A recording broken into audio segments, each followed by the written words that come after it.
The Zone Coverage Podcast Network. They may be drinkers, Robin, but they're also human beings. Hell yeah, let's get Stinko.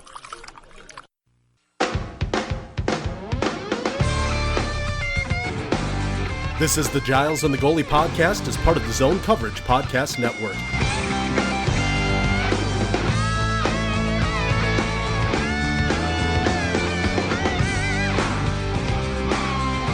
With your hosts, Giles Farrell and Ben Remington.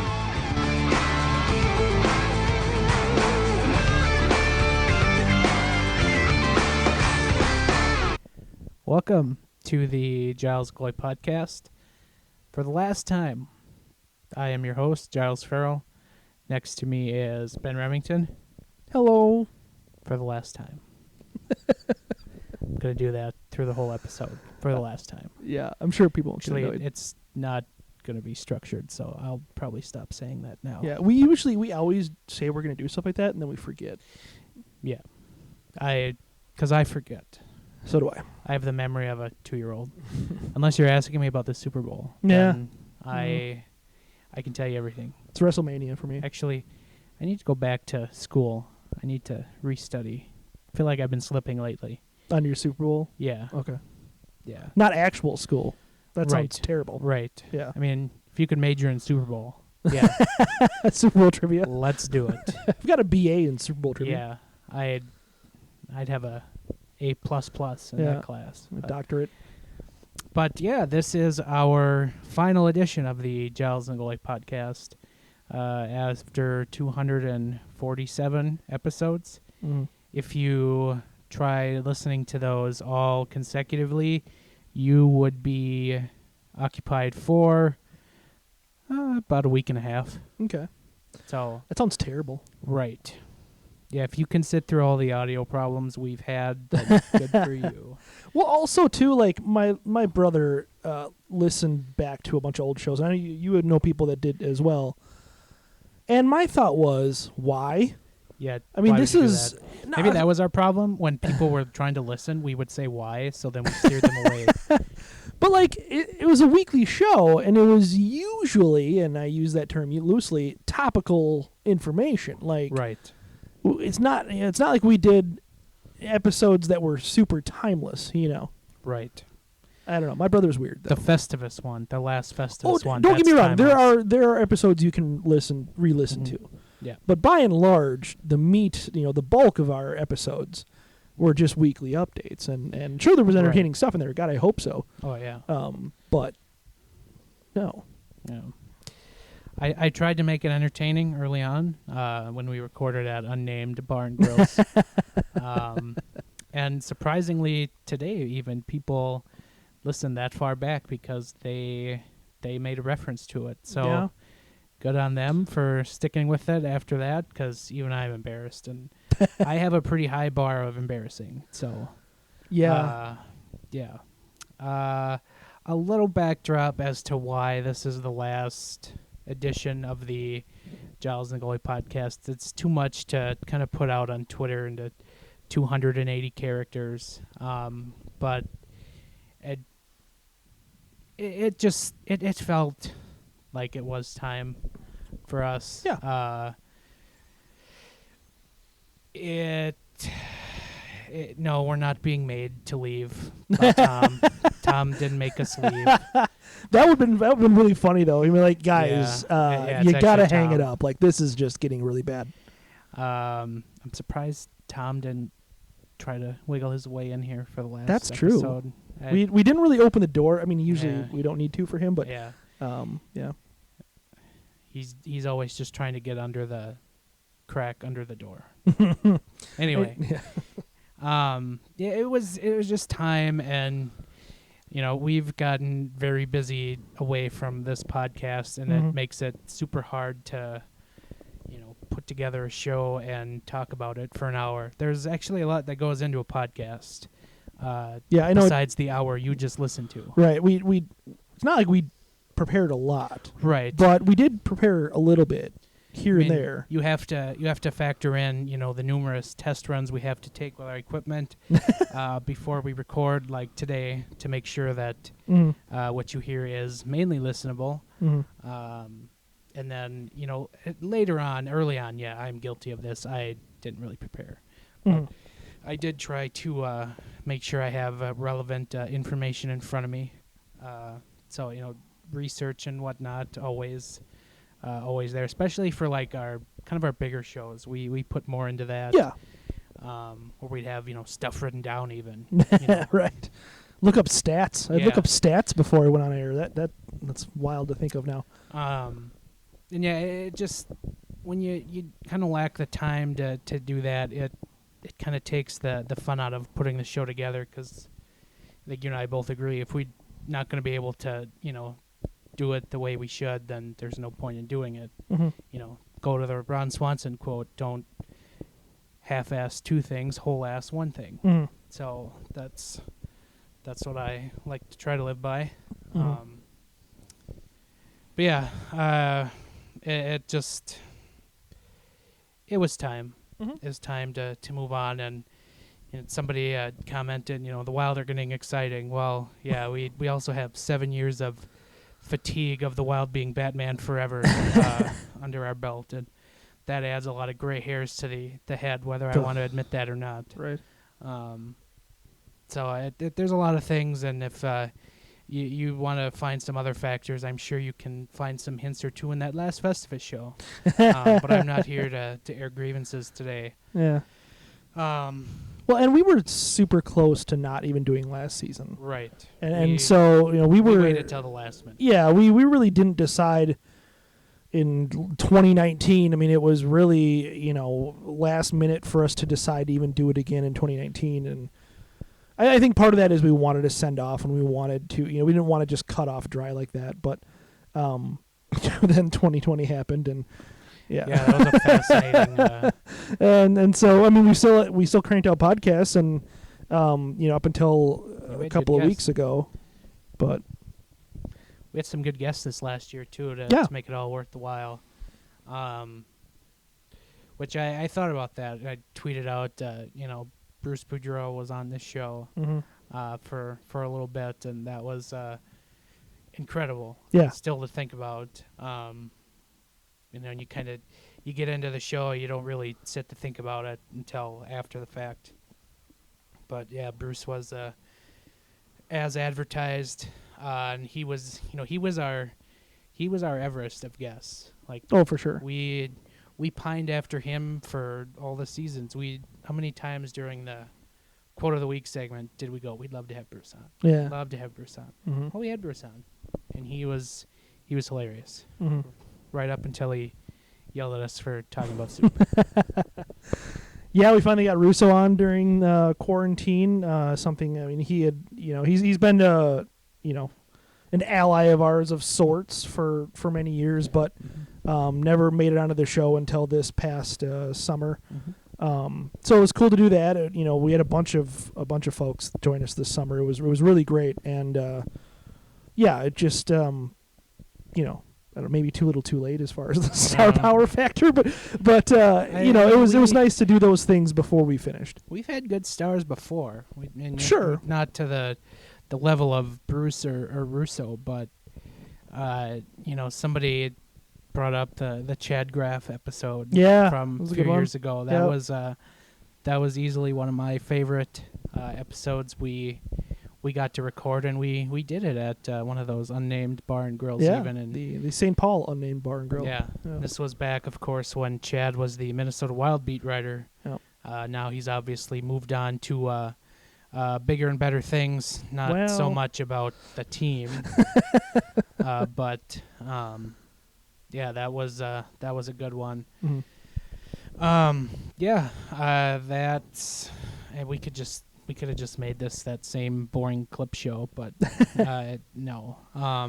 No, I think it just kind of, it's run its course, and we've done a lot of things we wanted to do, and 7 years is a long time, and look at how much our lives have changed in the 7 years, and think about like how wild that is, starting this in our mid-20s and going on from there. And it's wild, man. It's really, really crazy how much things have changed. But that's how it is, and that's how it goes. And I think it's a good thing. It was kind of on my mind, kind of in concert with when I changed jobs and moved down here to the Rochester area. It's like change happens. That's what life is. Life is change. There's no constant in life except for change. So this show wasn't going to go on for forever. So it's just kind of a good time to call it a day. And I think we've had a great run. And I don't think that our quality has cratered. In the final seasons. I mean, certainly, like you said, the preparation might have decreased a little bit in some instances, but I still think that we were putting out a fun show every week, and Lord knows we both each had as much fun doing it in the last season as we ever did. Mm-hmm. And you want to leave, it's nice to be able to leave some in the tank versus, let's say we go on for another season and it's terrible. And it's, especially with me living so far away, it's a burden and it's not fun anymore. And who knows what this NHL season is even going to look like. And so it's just better to do it now. Yep. Nope. Agreed. And I forgot what I was going to say. That's the last time I do that. That was man. That was something that happened a lot more. Put $1 in the jar every time I said that. Unnamed Bar and Grill in Roseville. There was a lot of times where you're trying to get me there right now. Sure, I was guilty of it because I would say something so either inappropriate or something that was so stupid that it would just stop you dead in your tracks. And I think during the first season, Charlie enjoyed that a ton. Yeah. When I would just absolutely stop you dead in your tracks and you would just stare blankly at us and be like, I don't know what I was going to say. And I think that really tickled Charlie's fancy. Yeah. If you don't know, if you didn't listen to that far back, this podcast did start with a third member. We started at a bar in St. Paul, McGovern's. Yeah. It was us three and the Giggly Godfather. Yep. Who lent us the Gleeman and the Geek equipment to get started. Mm-hmm. And me, you, and Charlie Beatty, mm-hmm. Who left us after the first season. Mm-hmm. And he is now the Gopher hockey play-by-play. Yep, the voice on of your the Golden television. Gophers. Mm-hmm. So, it's good that one of us went on to something good. At least he was successful. Christ. But no, and that's why it's Giles and the Goalie, because for the first season it was Giles and the Goalies, plural. I didn't just decide to make the moniker the goalie for myself. Right. Charlie was a goalie as well. Played pickup hockey, still did, in fact. Up until when we were recording with him. So it was intended on being kind of an homage to Gleeman and the Geek, the GATG. Giles and the goalies, and if it was just you and me, I don't think I would have just decided to call myself the goalie. That's as proud of a goalie as I am. I don't know that I could give. It usually doesn't work out well when you give yourself a moniker. We should have kept the sheet of all the other names. I had it was a big sheet, and I think Giles and the Goalie was the only one I liked. And no, it wasn't because I'm self-serving like that. It just kind of worked. Yeah. It just kind of worked. Yeah, I remember I worked that day when I worked at the coffee shop still that was in the St. Thomas Library, and I was bored. And, I came up with, like 50 names or something. It was obscene how many names I came up with because that's how weird I am. I just remember thinking when we started, this is going to be like 4 episodes and then it's going to end. And we made it to 247. Yeah. It'd be like 255 if we didn't have lost episodes. Oh, God, at least. I thinking back, I don't know that I ever had any expectations. No, because we were 3 strangers that just met in a bar. It's true, yeah. That usually ends way worse. We all got recruited to write for a website together and met each other at said website's launch party and said, hey, podcast? And we're like, sure, what the hell? Let's do it. Yeah, why not? And so that's exactly how that happened. And Yeah, it definitely wasn't the brainchild of anybody else, because they wouldn't have probably thrown us together. But it worked, and like I mentioned it today when you tweeted out your favorite thoughts. Like mine was when we were at, I think it was like the Fairview Diner or something like that, right off of Grand Avenue. We did one episode there, and this is before we figured out that we were recording on my iPhone 5C, my pink iPhone 5C. And before we figured out that iPhones pick up every single noise within a square mile, unless you have the plug-in that cancels out the mic on the phone. And so we recorded there and didn't know at the time that it was picking up every single plate clank in the entire building. And so you couldn't hear a thing. Yeah, we had a guy walk up and ask us if we were recording a rap album as, like I said, three dorky white guys. Pasty white guys. We're all sitting in a diner booth at 10 o'clock in the morning on like a Saturday or a Sunday. It was a Sunday. It was the Sunday that preceded, or it was the Sunday morning right in front of a Vikings-Packers game. Oh, yeah. So there was a mix of purple and the place was in the packed. bar. Yeah. The place was absolutely packed. And we're at a diner in Highland Park. And Yeah, we this didn't guy pick wanted to know that if we one were recording a rap album. And I'm like, yeah, no, we're not recording a rap.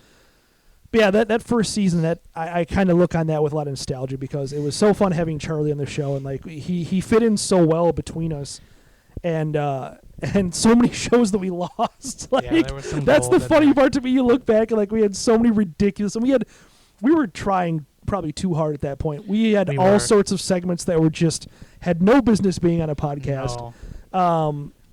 No. And there was one where Charlie had Wild Alerts set up on Google, so we ended up talking about wild rice. Yeah, because For, the like- alert told him about wild rice. Yeah, so he had Wild Alerts set up, Minnesota Wild Alerts, and some article about Minnesota wild rice came up, and he got a Google we alert talked about it. that for like We talked 15 about that for minutes. way too long. God, there was another instance. I think one of the times I made you guys laugh the hardest, I mentioned something about Drew Barrymore's teenage coke addiction, and it was so wildly inappropriate. Not Well, like it you- can't ever be appropriate, You but sent him into the stratosphere with that. like I thought he was gonna piss himself. And so a lot of fun. And Either that's that or a jab about Kenny Albert. oh yeah, the Kenny Albert. Well, I think he was. Yeah, we did a lot of Kenny Albert with him because he hated him so much. He still does. He still oh he's, no. And I While was- we were away, Kenny Yeah. Albert's the new lead play-by-play voice Kenny Albert's for the NBC. guy for NBCSN. Has now. anyone heard from Charlie and SOS? Oh yeah, we should have texted him condolences because he's a big Doc fan, as everyone As we are. should be. But yeah, that first season we were in a booth all the time at Unnamed Bar and Grill in Roseville, and yeah, that was some wild. I remember the one time you spilled like an entire drink, like it was like an entire high. Thankfully, it was just water. Oh, was it? I thought it was a drink. No, it was a drink. That's right. I was gonna say, I was like, I'm pretty sure it was a drink. yeah. I think it was just a low ball, but still, it was like Fortunate- it was every drop of the drink. Fortunately, I have a good line of credit in that bar, so they didn't charge me for it. Yeah, it went everywhere. But yeah, that was a lot of fun, and it Wish was I could so get that line innocent. of credit in Vegas. Right. Yeah, it was. But just looking back at all the time we spent at that bar, and just a ton of fun. Yeah, thank you to, we'll call it what it is now, Grumpy's in Roseville, for housing a lot of these episodes. Probably around at least half. Yeah, probably least good half. half, because we would, that was kind of our halfway point, maybe? I don't know. No. For most of it, I still lived in White Bear. Yeah, that's true. I So- lived right next to it. It was just So convenient for yeah, me. it was. And Maybe it was I am between. self-serving. Well, I worked in St. Paul, so it was Yeah. not that bad for me. Yeah, and so that was host for a big majority of the episodes, and then Tom Reed's had some here and there. Oh, yeah. In St. Paul, Quite a few. always accommodating. Mhm. Very grateful of these places that never gave us a cease and desist order. Like the one time we tried to record in Vegas, we go to a bar with our our little setup, and we start talking, and God, I think it was like 7 minutes. It was almost instantaneous. Yeah. The guy comes over and is like, "Yeah, you can't do that." We're like, "What do you mean?" He's like, "Do you have approval from our corporate headquarters?" We're like, "No, we don't have No, approval we- from your fucking corporate headquarters. We have 3 Like, people listening we're to not us. making we're any just, money on this, yeah. dude." And he's like, "Yeah, you can't I do didn't that." even say we're. I was like, whatever. we're not okay. All right. Anyway, yeah, I still hate that place. Yeah, that sucked because then we had to. We got very drunk after that. Well, because We we went went to into a a hockey Golden game. Knights game, and yeah, we got very drunk, and then we ate at a buffet and continued to get drunk, and then recorded a podcast in your room later. Somehow, yeah. And I haven't listened back to it, but I'm assuming it's Yeah, terrible. I never went back to listen to that one either. It's just probably not good. So Vegas hotel room, that's on the list. What other places? What's the weirdest place you think we recorded? Trying to think of all the other We random recorded in spots. an Applebee's Yeah. in Burnsville. That was, I mean, it was an Applebee's, so it was exactly what you would expect. Because we tried like 3 other places. Yeah, none of them had outlets. Right. Otherwise, we would have recorded there because we much preferred those bars. Remember we had that time in the KQ studio. Yeah, we did. We spent a lot of time there. It was actually the, what was it, Vibe 105. Right. That was awesome. Though, I mean, it was great audio quality. Right. We had all sorts of toys. I could play wrestling music in the background, Right. and people barely noticed. And then something went wrong with the soundboard and it had to be fixed, and then they kicked us out. They kicked us out. The closet under the stairs studio in said building, same building. That was Yeah. that was a fun place to record. That was another treat. There's towels all over the table and Mhm. other sound dampening measures. Then the place downtown Minneapolis, the T3 building, I think it was. Oh yeah. We recorded there like twice. Yeah. Oh, it was more than that. A couple times. Yeah. I thought you were talking about when we tried to record after a meltdown, and your computer had a I'll say this because that's the I'll weirdest say place. this because Jamie's upstairs. Yeah, we had a little bit of a computer issue with another spilled drink, and yeah. Yeah, there's been a lot of we've recorded in a lot of places. Like it was half Grumpy's, at least half. We did a fair amount at Tom Reed's, a fair amount over the interwebs, and everything else was a fair amount, I'd say, at the Cumulus studio between the Vibe 105 studio and the closet under the stairs. And there, I mean, everything else is kind of a distant. What's that? 4th place, 5th place. Yeah. So yeah, there was a lot of fun, a lot of wild places that we've recorded. Yeah. And just a lot of nonsense, as we so recall. Other memories people have chimed in with Nate Wells, our Joey Bishop. Yep.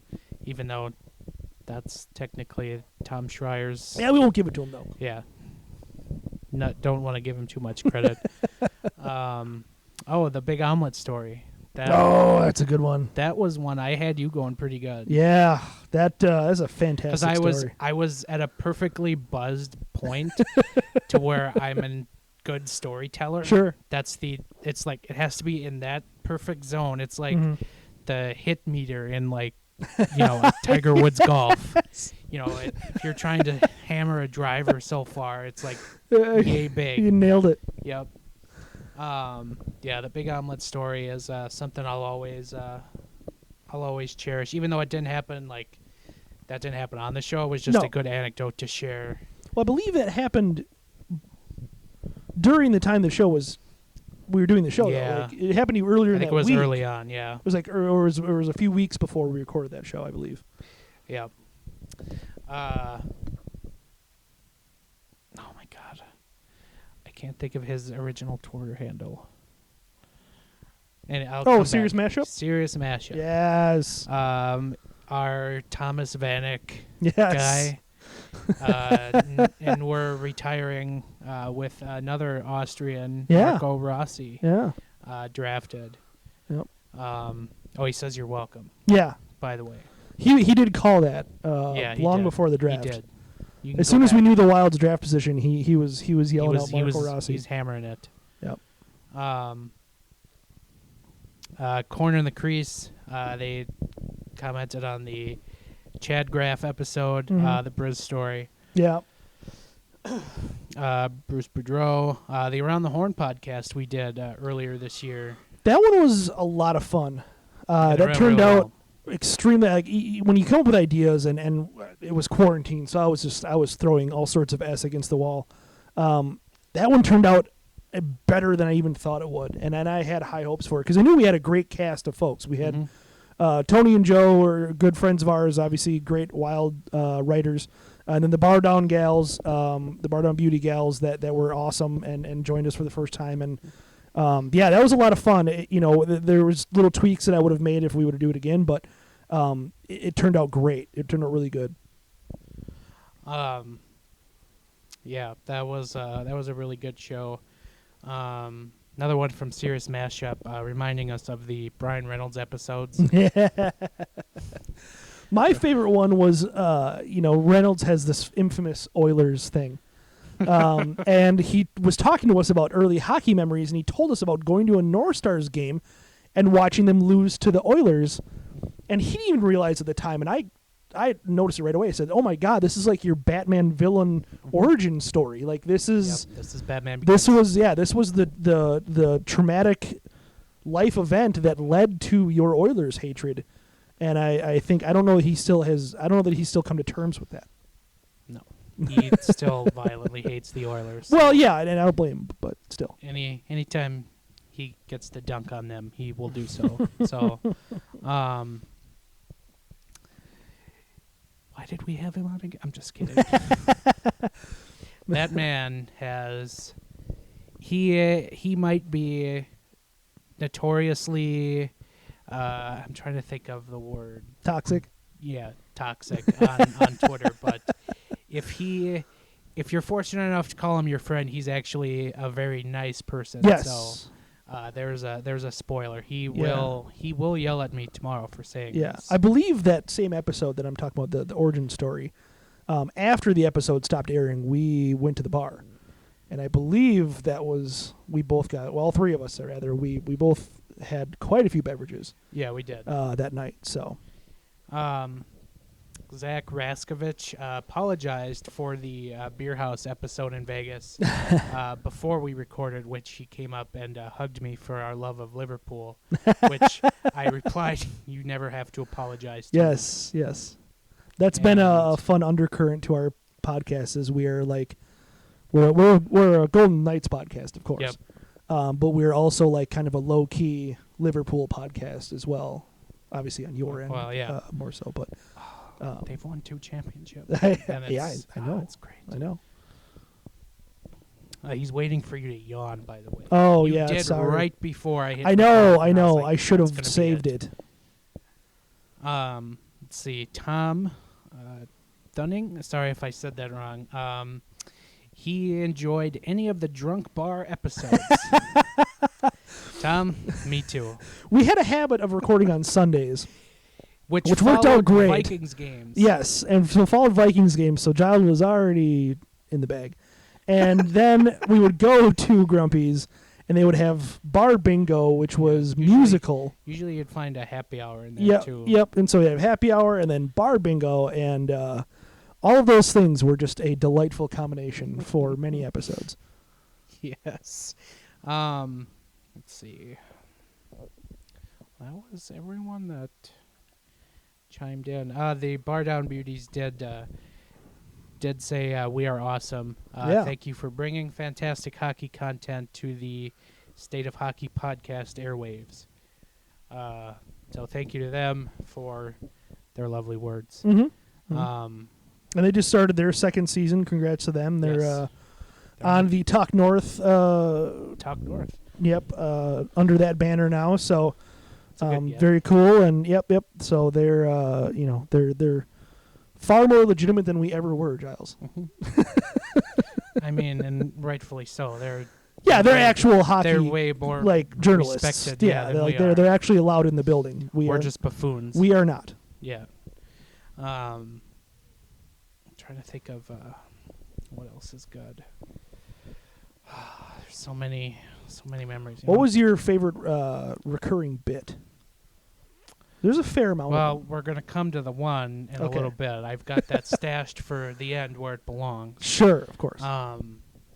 Honestly, I the best one was the Bruce Boudreau bit and I'm glad that we were kind of able to time capsule that forever. When this show ends, I'm going to download all of our episodes that are in our podcast site. Sure. And so we'll have them. And so just being able to go back at some point and listen to the Bruce Boudreau quotes that we were blessed to have through 3.5 years, that was probably my favorite segment. Mm-hmm. Yeah, I there's so many to choose from. I really enjoyed, the how the soup thing took on a life of its own, and like how like fans of our show, that's how they identify, like. Oh yeah, Tom did mention soup also. Okay. In his yeah, I think that like that's great, and that's kind of that's podcast, that's Twitter, that's social media, whatever.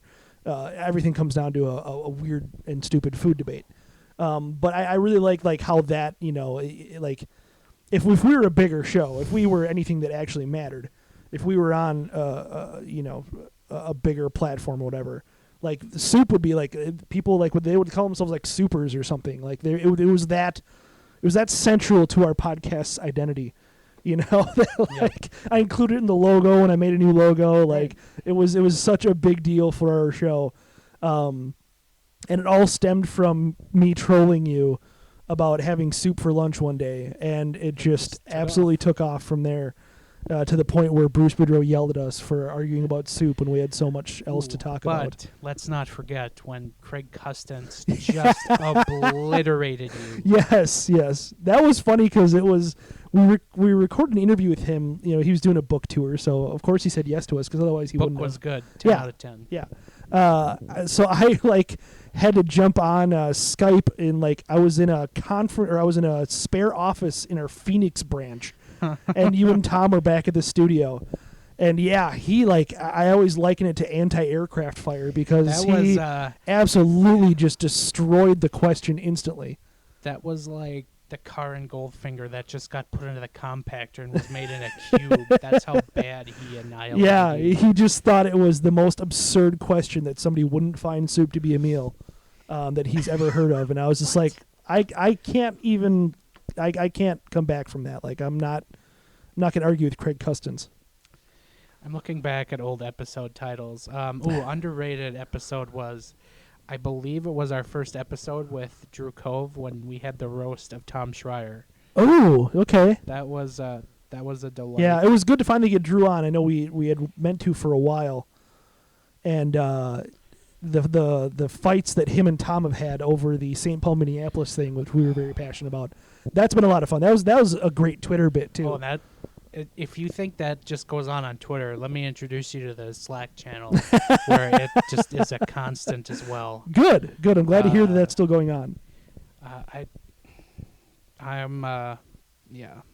That's just something they're both fired up about. Yeah. There's episode 162, Mrs. Remington.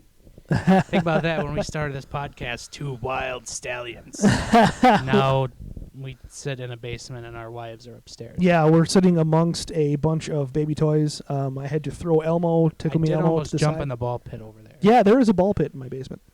You're married now. I married you for Christ's sake.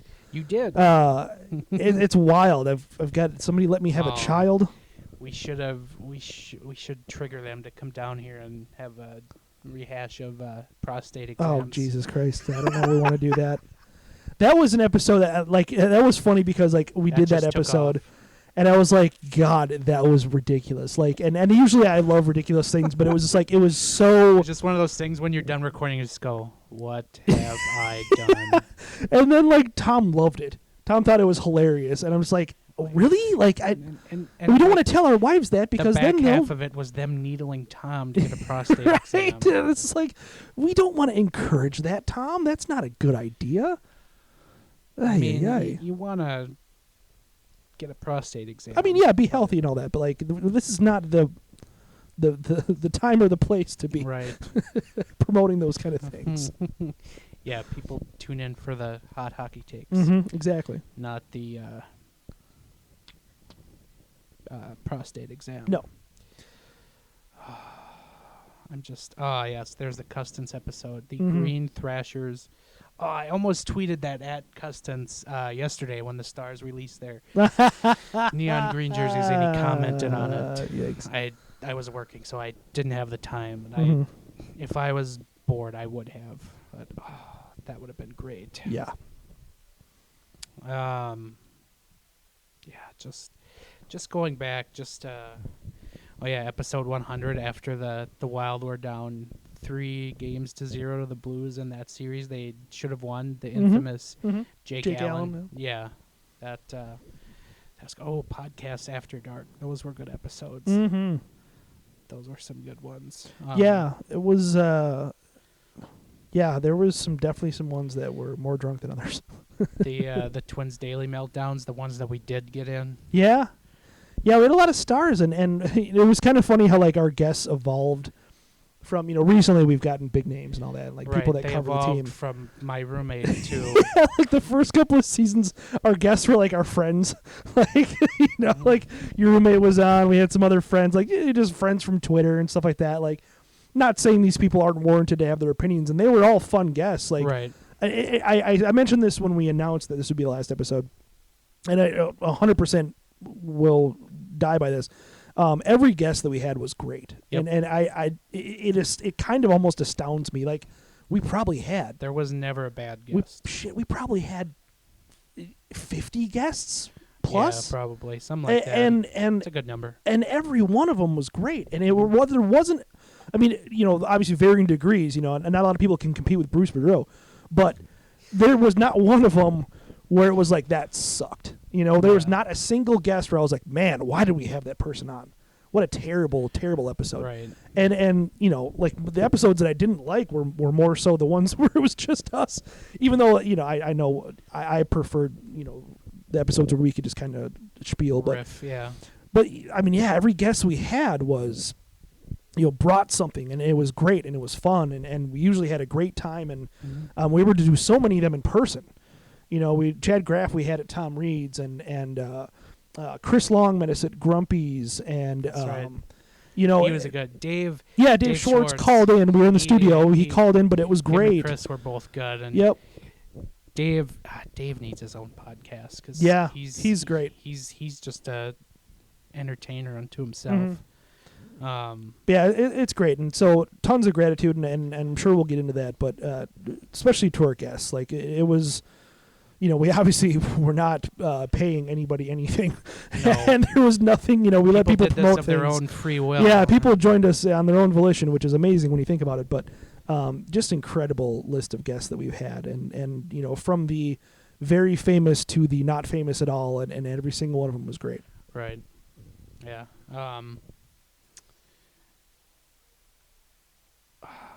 Bonneville. That's a good one.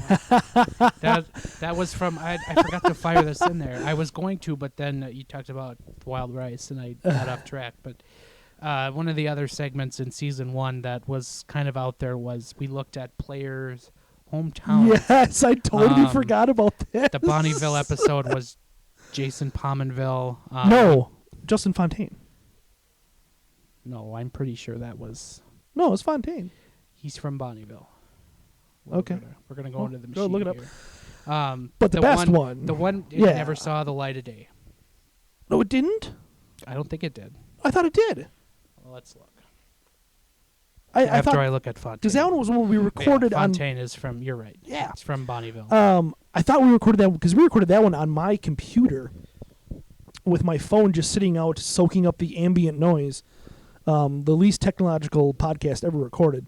And Oh, that yeah, the Capricorn. That's the episode. Sure. Yeah, Chur, Switzerland. And so if you know about this, you are That's 4 years old. a That's still fan great. of all fans of Giles of the Goal if you know about Chur, Sorry, Switzerland 5 years before we even tell you. But if you don't know about Chur, Switzerland, Google you need to look at the Wikipedia page. Chur, Or Switzerland. Google it, yes. Either way. They have a crest that defies lots of things. Logic, common decency, artistic license. It's just fantastic, and you need to see it. Church Switzerland, the home of Nino Niederreiter, obviously, one of the few Swiss players in the NHL. But please, please, please look it up, because I think we ruined it for ourselves, because we recorded a show, and then Charlie said, okay, what are we going to do next week? Let's look up cities that NHL that these Wild players are from. And so we looked up Church Switzerland, and unfortunately this part was not recorded because it was prepped for the next week's show, but we were like, oh my God. And Charlie, of course, saw it first. He's like, you guys. Oh my God. And when you see it, you'll know exactly what I'm talking about. Yeah. So so that was a lot of fun, and then we tried to recreate that kind of initial reaction again, which is easy to do because it's very hilarious. I mean, we did just kind of put it away for a week, and then we did.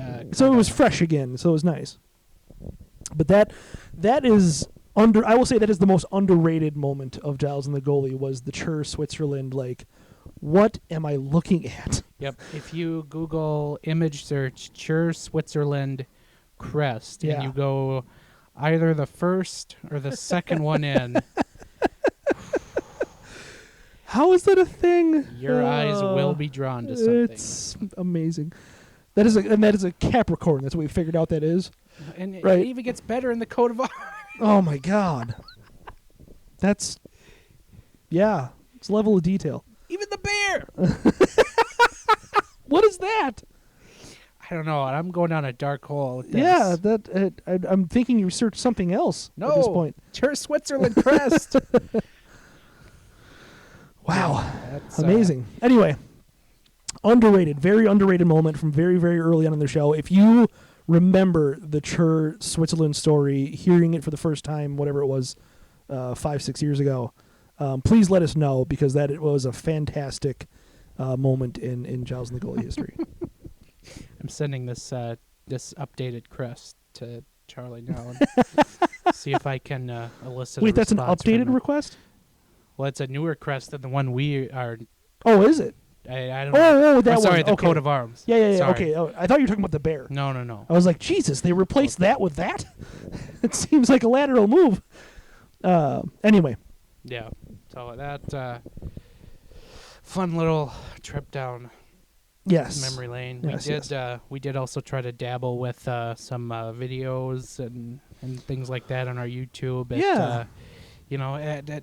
That was. I don't know. I like that. It like the podcast. It was time consuming. Yeah. Just doing. It those was little fun. hits. But yeah, it didn't, there wasn't, and not that there was payoff to anything we did. Right.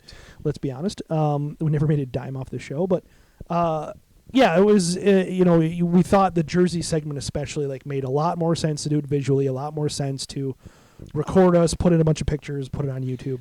I thought of another place we recorded at Tin Whiskers. Oh, yeah. So technically, we did make a little bit of money because we got free beer. They were. They gave our us free beer. It was sponsor. fantastic. Yeah, which their beer is still good. Yeah. Oh, it's tremendous. Tremendous. Yeah. Okay, we're gonna start to wind her down, and we're going to do one more Jersey segment. Here to start the third period. What team is this? It's not Team USA. Oh, yes, it is. They've got on new uniforms. They're wearing the logo of the Duck. I've never seen this before. I really enjoy that, not only Soup, but that Jerseys also. I mean, Jerseys was a lot bigger part of our identity than Soup even was. And, like, the fact that so many people didn't like it. But there was also a lot of people that really did like it, so that was really cool. Because there's a lot of people that are Jersey nerds like we are. Mm-hmm. But then there was a lot of people that was like, "Oh man, I love your show, but I mean, Talk about jerseys. stop talking about jerseys. Like, nobody Mad cares." us. And and so it was kind of funny to see that, like, just the dichotomy of our fans, where it's like there's so many people that just, like, love jerseys and would tweet at us about jerseys, and then there was this subsect of fans that would tweet at us like, "Shut up, stop talking about fucking jerseys all the time." And so that made it kind of fun, and again, it was a big part of the show's identity. So that was not something we were going to let go of. Yeah, the first few seasons, actually, probably 4.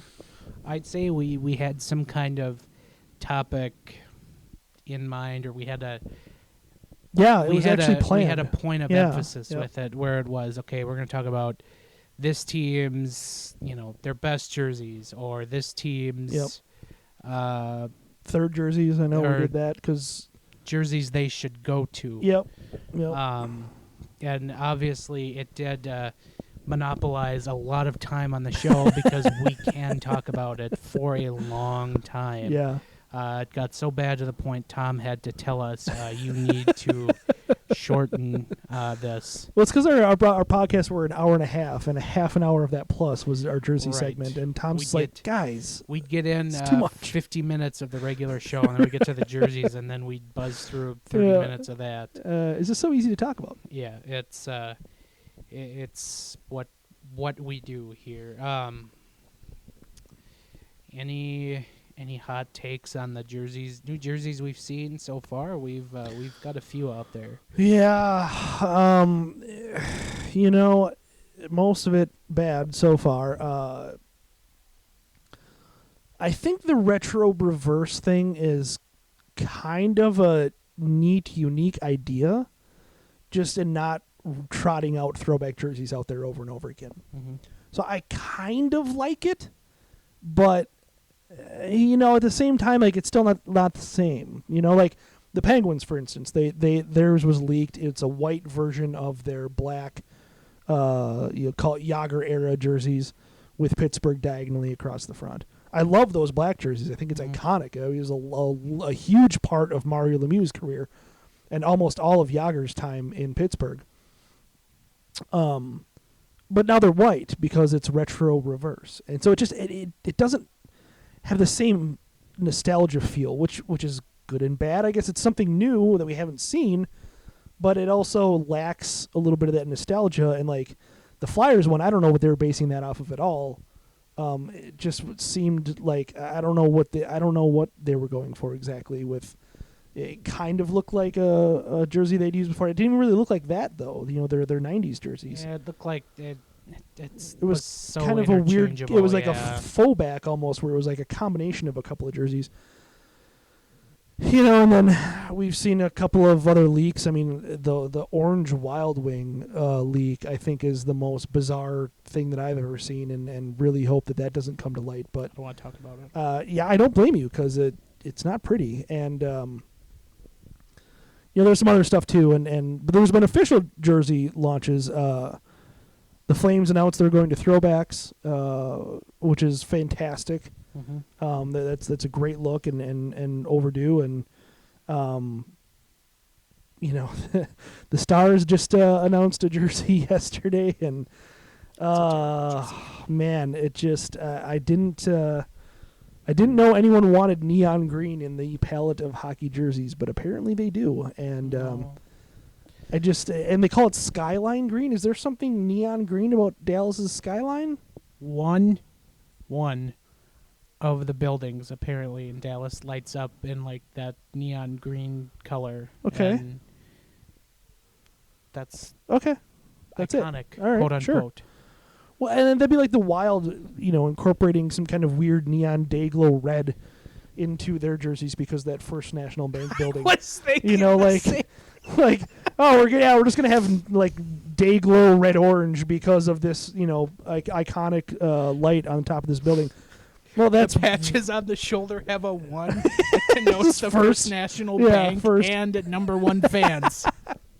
Wow, we just created a jersey right there. Yeah, don't encourage anybody. I don't know. I don't get it, and it honestly makes me nervous. Like these throwbacks, these retro reverses don't really seem to be all that fun. They're kind of like a weird.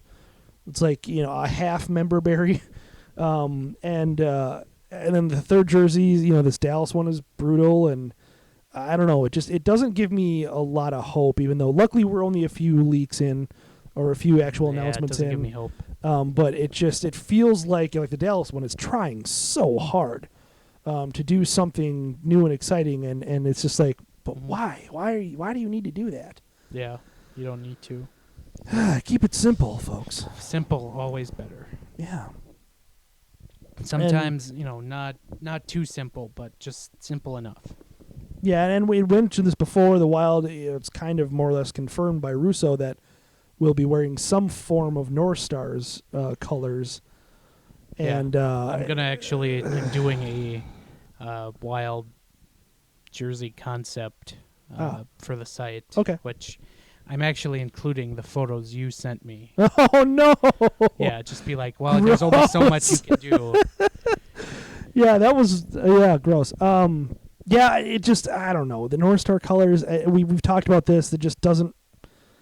It doesn't feel right to me. The concept of it just is kind of is weird because it's not the same franchise. And as nostalgic as we are for the North Stars, absolutely.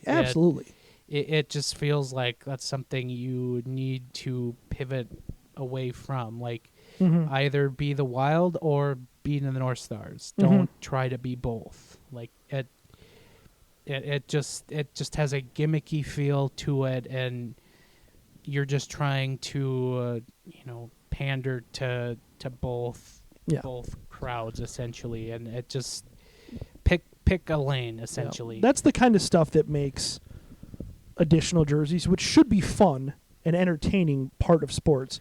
That's the kind of stuff is what makes it feel like a cash grab. Yeah. That's the kind of stuff where it's just like you're not interested in making something new and exciting. You're interested in selling jerseys, which I'm not dumb. I get that that's what most jerseys are about. But, there's still a lot of fun to be had in jerseys, and it's fun to see your team come out with new jerseys and to see them look better than they would otherwise, and what like that. That's a fun part of sports that is kind of underrated sometimes. But you get into stuff like this where it's like, oh, all the Wild are going to be North Stars colors, and it's like, what? Why do you need to do that? And so, whatever. We've already talked about this. Yeah. Yeah. That's. I guess we'll cut the jersey segment there. That was it. That was fun. Yeah. All the jersey segments were never dull and boring. Tom. No. Yeah, I would literally for a couple seasons there, I planned out every single week of our entire season. Because you usually tried to line it up with the team the Wild was playing yes, that week. I did. And also I would, sometimes when it didn't work out, I would slip in other things. I know one season it was teams that the Wild were playing. The next season it was, I tried to go more topical. One season we talked about football jerseys, we talked about baseball jerseys, we talked about basketball jerseys. Kind of coinciding with the start of the NBA, the Super we tried Bowl. to make the jersey segment the visual. Yeah, the visual and thing. we did that. That was when we were doing the YouTube thing, and so we did, and that was a lot of fun. It was a whole lot of fun, and are those YouTube videos still up? Mm-hmm. Oh, still nice. there. Yeah, you can go check those out. Yeah, I'm not sure what to do with the YouTube channel, but Marvel at how young we look. I'll figure it out. Yeah, yeah. 2 years ago. Yeah, that was the one we did on Super Bowl Sunday. I think I was already pretty good and buzzed, and I think we were only recording at like 10:30 in the morning. It was early. Yeah. Yikes. Fun stuff. Yeah, I guess we can final thoughts on this podcast. Well, we haven't talked Wild at all. I guess we can talk that a little bit. Not that we need to at all. I mean, I guess before we go full on final thoughts, like thoughts on the Wild moving forward into the great beyond without this podcast. We can talk about that. This is a that Wild otherwise podcast. fine podcast. It does say Minnesota Wild podcast. Yeah, I mean, as somebody brought up, the Wild are finally exciting, and we're calling it a day. Yeah, I think, I don't know how you feel exactly, but it is kind of nice. The Wild are finally pointed in a direction where you, not only is it a good direction, but you know where they're going. Mm-hmm.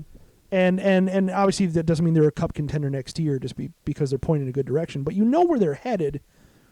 They've got pieces in place, whereas when we started this, they were coming off of the stanchion goal. There was a lot of excitement about the team. There was a lot of hope for the team, but they were still kind of that middling team, and you thought that, maybe if the young guys get better, it could happen, but you knew that wasn't a guarantee at all, so there was no real direction. And so honestly, that's what kind of I think wore us down the most over the years was that the team was always the same, and we even joked about that. That was the Batman Forever bit. Was it's just the same thing over and over again. It was watching Batman Forever over and over again.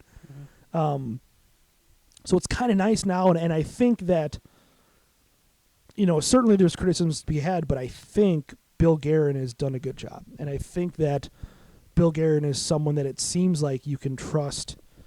In the long term with turning this team in the right direction. Does that mean they're going to win a Stanley Cup? No, not necessarily, but it seems like he has a vision. It seems like he has a purpose. It seems like he has a direction. And I don't know if that's something that you can say about every other season that we've covered of the Wild. He's more or less going with the youth movement. Oh, for sure. Is what, you've been clamoring for long time, and it is it's more or less exciting to see that the Wild are going with a more youthful team, and in this day and age in the league you need more youthful skilled players, and that's not something we've been really accustomed to talking about, so that's what's exciting moving forward. I just realized that Kirill Kaprizov was drafted the first summer we did draft coverage on this show. Back when Charlie was still with us. Wow. Back when... You're right. That was the lead into the 2015 draft. It's been that long. Back when he was drafted, right up until he started to play here. He still has not played a game for the Wild during the entire duration of our podcast. And he was drafted 9 months into our podcast. But that's okay because nobody listens to draft coverage anyway. So, also great inside jokes for those who know. So it's nice. It's finally good that the Wild are something that you can have some legitimate. I don't want to say excitement, but you can say excitement. You can have a little bit of excitement about the Wild this season. So, I think we're leaving in a good place. We're living it better than we found it, Giles. That's all that counts. True.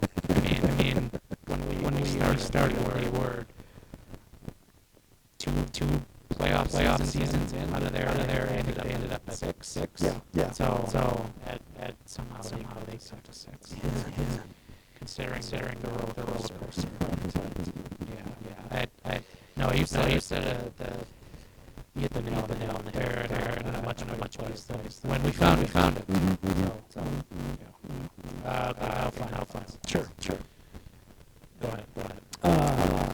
I said this on Twitter, and if you didn't see it, sorry, but it's so wild to me that we have fans. That people are a fan of a content that we create. Granted, we create it and disseminate it for no charge, but but it's so wild, especially, it started the first season, we were getting, 20 listeners, 40 listeners, 50 listeners. Now up to, full on behind the curtain, we get, 300 to 500 listeners a week when we come out with a new show. Was kind of our kind of our usual, we've got a couple higher than that, but, and that's not very many in the grand scheme of things, but still hundreds of people a week wanted to listen to what we had to say. And I don't know. That really is mind blowing. It really is kind of amazing that it's people actually, value our opinions or find us entertaining or a combination of the both or neither, that they would actually listen to our show. And then that's really awesome. I can't tell you how cool that is.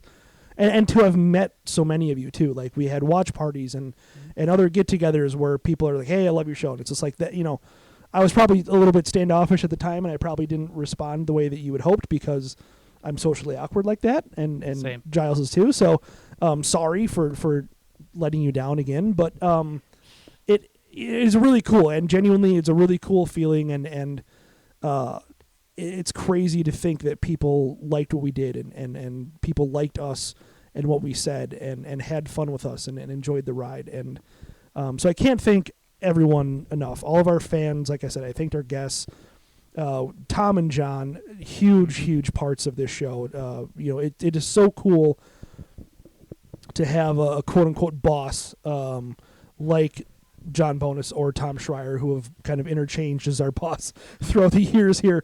So cool to have them be such big fans. Like, when Wild Extra went under, and that was that's a whole podcast episode unto itself. But Tom heavily recruited us because he was such a big fan of what we did, and it's so cool to have that. To have somebody, who runs their own sports website say, "I really want you guys," and so. And Bonus has been a fantastic mentor to us, and somebody who's been, on our side from day one and loved our stuff as well. And it's so cool.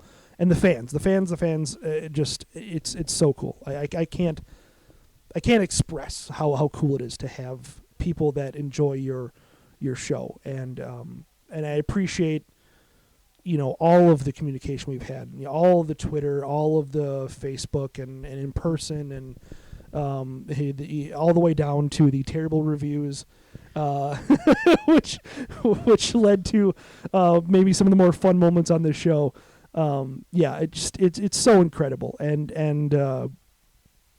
it's been awesome, and it's really cool that with you and me where it's gone to, from two guys that didn't know each other at all to I was your officiant at your wedding, and now we have so many mutual friends, and it's really become a brotherhood, and it's just wild how those things work, and how far we've come, and so a mutual friend's a good thing. I don't know if they are. Not the ones that we have. No, they're not. I'm thinking actually. of a tall one. Yeah, in specific.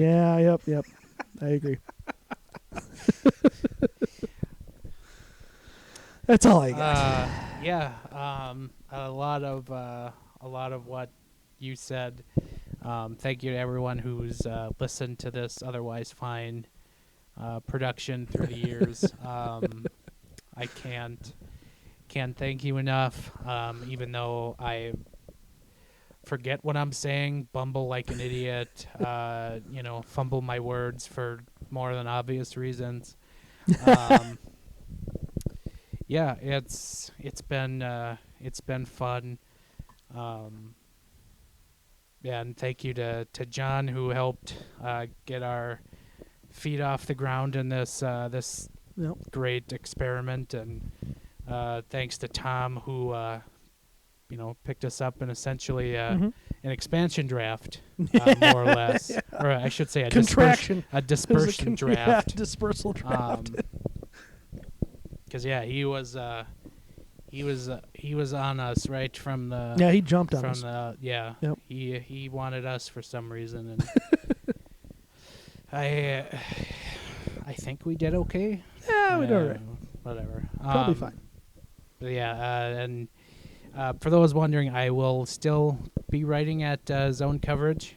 Ben always has the door open if he wants to check in every now and again and fire up his column. I do?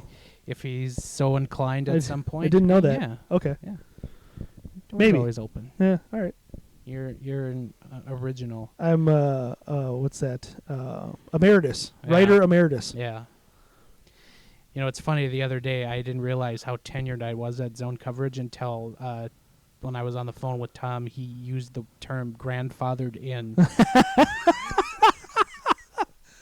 I hope it was something in regards to pay, but and I thought, oh my lord. Well, who's been around longer? Sam and Dane and Tom, Sal. Dane's not there anymore. Oh, that's right. Tom, he left. Sam. That's about it. Brandon did come back. He's gone though. It doesn't count. All right. But yeah, so wow. That was a striking term to use, Tom. But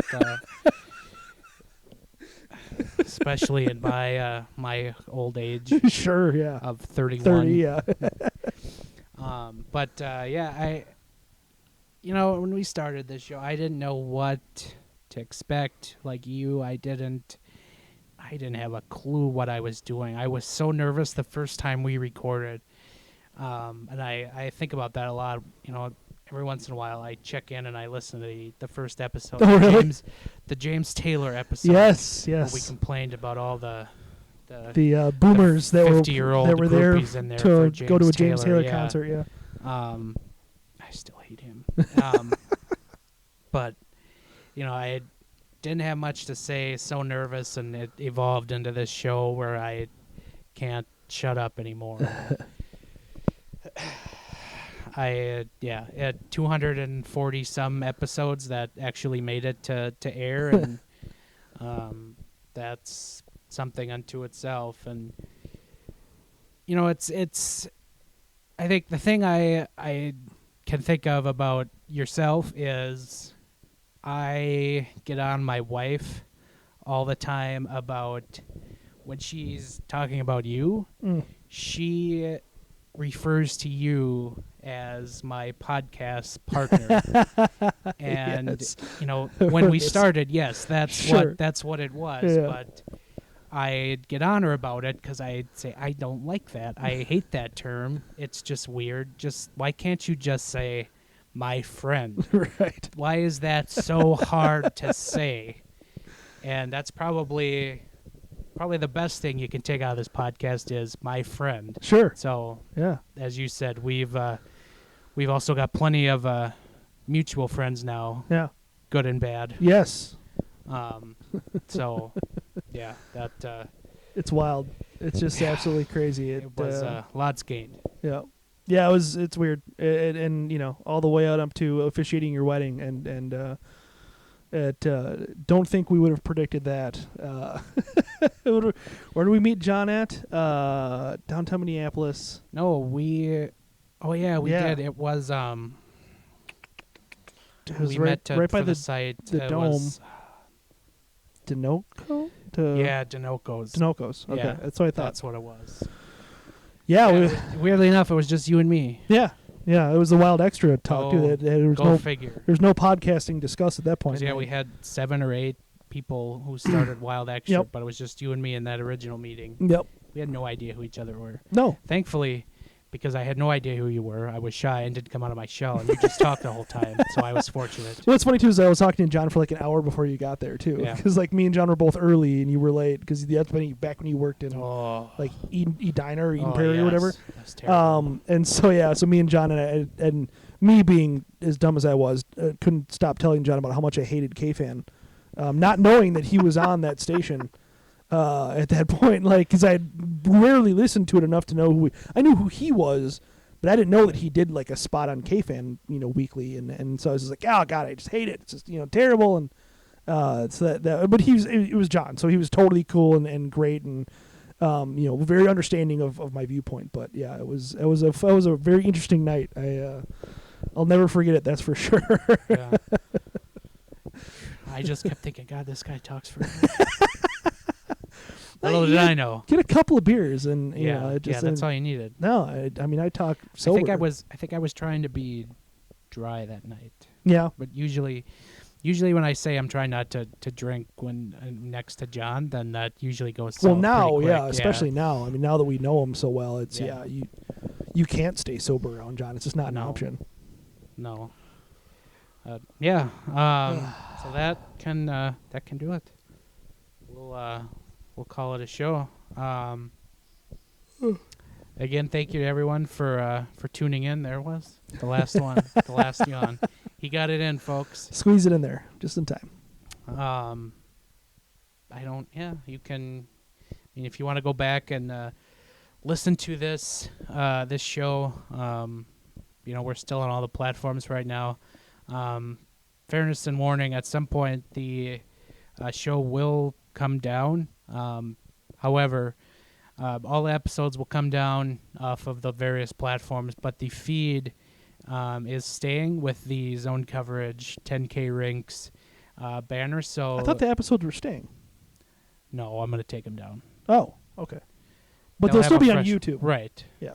They'll have a fresh feed. It'll still be Gotcha. the same. Okay, So but they will be on YouTube if you want to Right. go back and listen to these various episodes we've referenced today. Right. Um, And if you're wondering, Tony and Joe will be hosting the next rendition of the Zone Coverage Wild podcast, which they will call 10K Rinks Radio. Yep. So please stay subscribed to this channel on whatever you listen to for their their takes. Listen to them. And I suppose the last thing I can leave with is, if you listen to any Wild podcasts, drop them a kind note at some point if you do listen to them. And even if you're an occasional listener, just do them the favor of even downloading other episodes that you don't get to.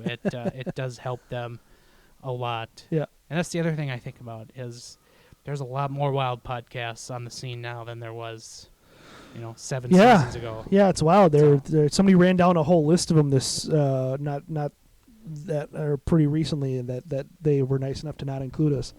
And it was wild. There's so many shows I hadn't even heard of, to be honest. Like, I'm not big on the writing scene anymore, obviously, so I hadn't heard of a lot of these cats. And but that's cool, though. It's totally cool, and it's great to see so many options. Because in a week, it was hard enough producing the show once a week, and so you listen to us for an hour, and then what the hell do you do with the other 5 days of your work week, or 7 hours of your work day, 5 days? So it's really cool that, at the very least, now there's enough shows to where you can definitely listen for a couple hours every day, and that's really awesome. And you mentioned Tony and Joe are coming back with a new podcast that's kind of like their old podcast from their Docu-Wilderness. Bar Down Beauties, Talking Wild. Obviously, you've got Russo, you've got that kind of stuff, but lots of options out there. The Sound the Foghorn friends of ours, Brett Marshall, and those guys. But just tons of options, and it's really cool. And it's always been something. We were encouraged when early on to keep going, and can't tell you how much that means to have fans and to have people give you that feedback. And as somebody who produces content, whether you're writing or podcasting or whatever.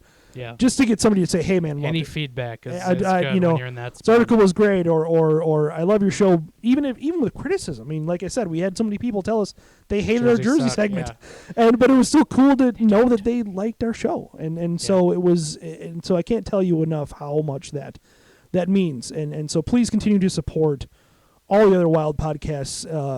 If this is the only one you listen to, I don't know what's wrong with you, but there's a lot of them out there that you should be listening to as well.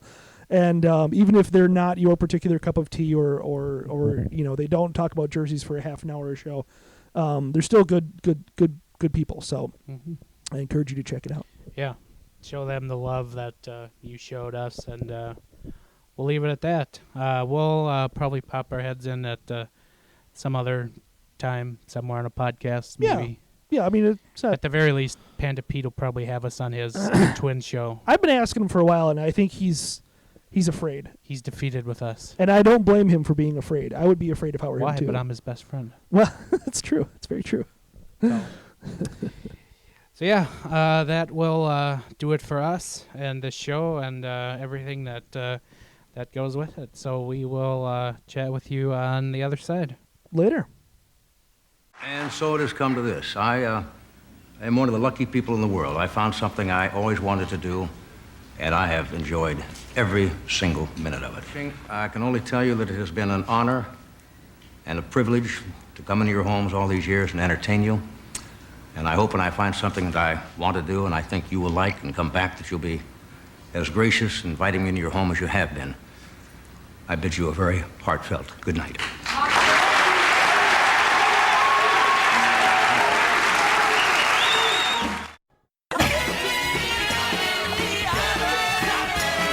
Thank you for listening to another episode of the Gill and the Goaltender podcast.